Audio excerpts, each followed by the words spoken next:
HD.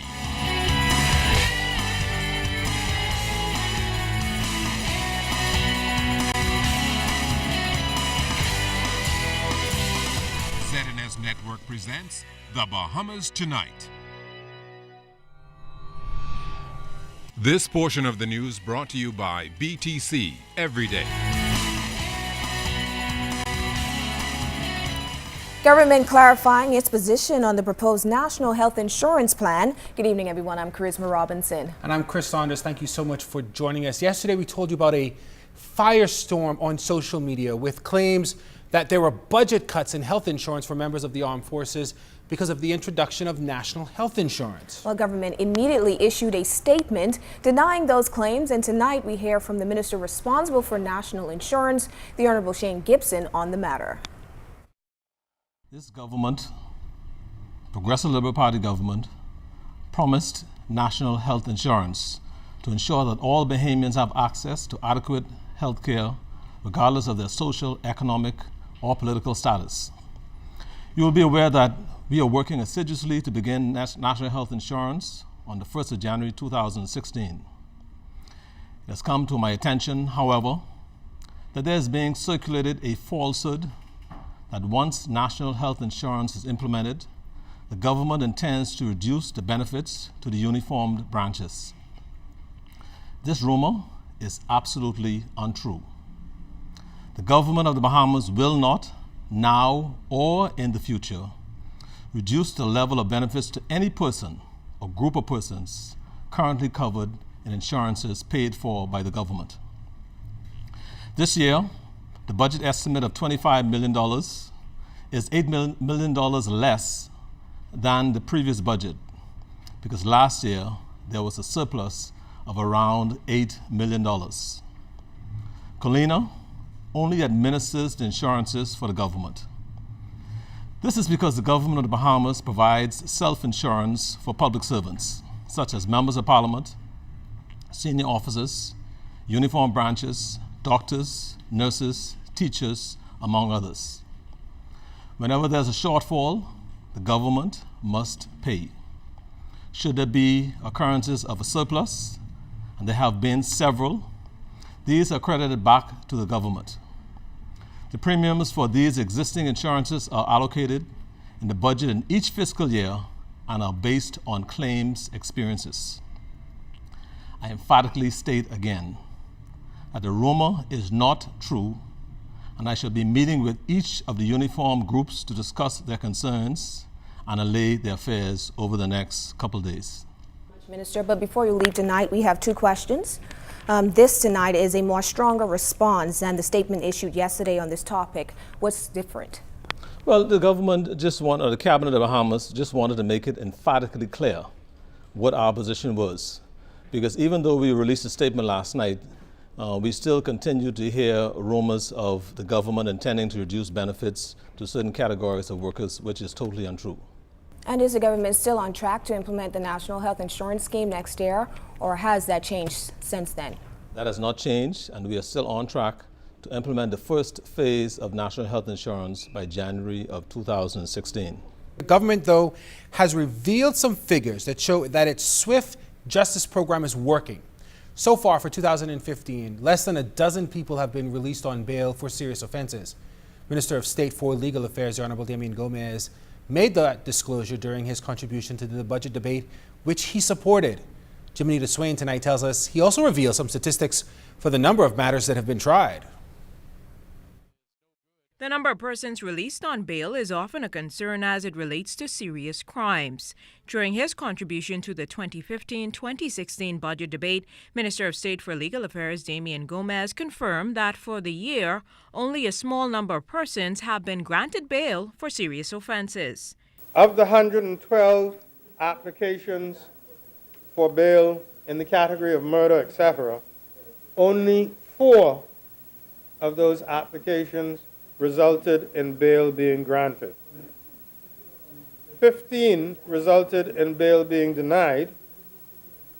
5 resulted in a variation of bail conditions. There was no denial of any variation application.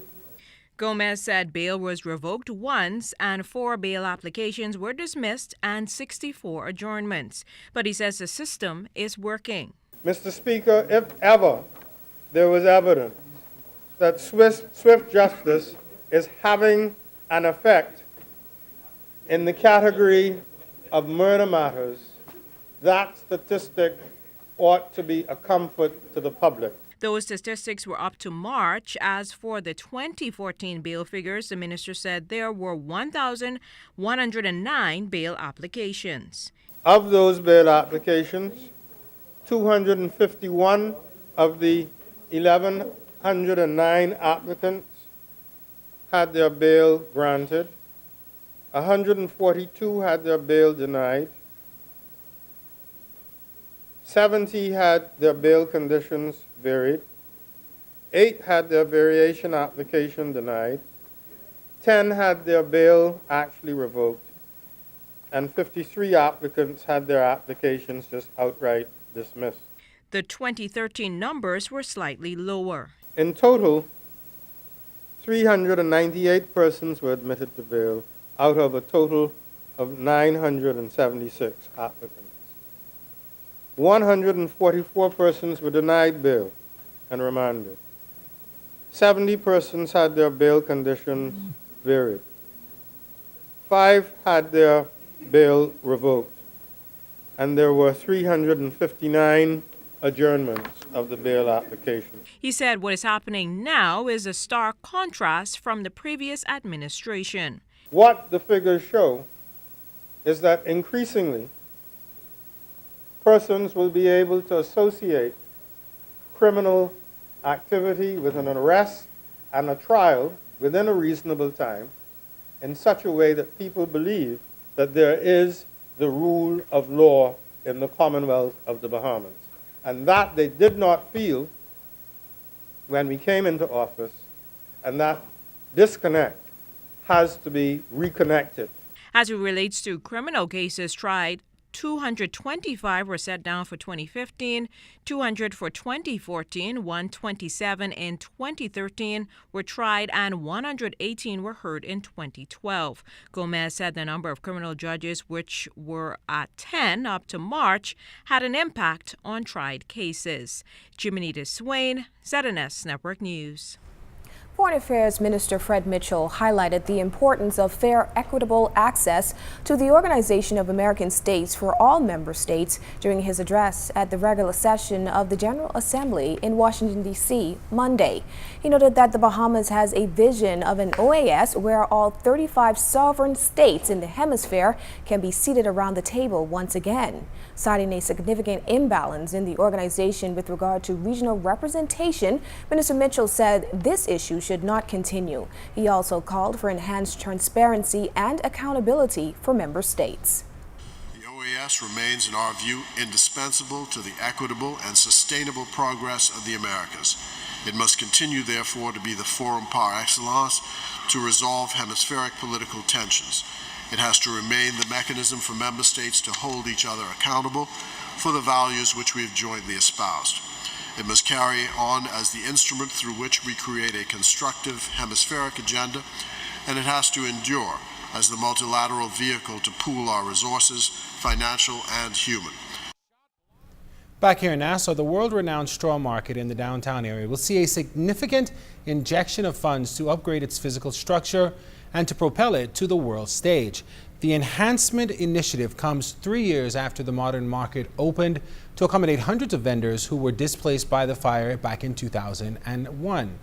Betty Thompson-Moss has more on those market markups. The market sits in the heart of the busy tourist zone in downtown Nassau. The two-story building was constructed at a cost of $12 million. 3 years later, upgrades and repairs are necessary to keep the market on level with other developments. Prime among the upgrades is the installation of CCTV cameras throughout the building. Chairman of the Straw Market Authority, Kevin Simmons, says this will help to enhance security not only for vendors but visitors. The vendors are adamant and they do not want their good name to be tarnished by those persons or people who may come into the market and create unnecessary mischief. And with the CCTV, we will determine that and work along with the Royal Bahamas Police Force. The straw market is located near the waterfront, and the authority is doing what it can to ensure the building is maintained. Repairs will be carried out to doors, bathroom, and lighting facilities.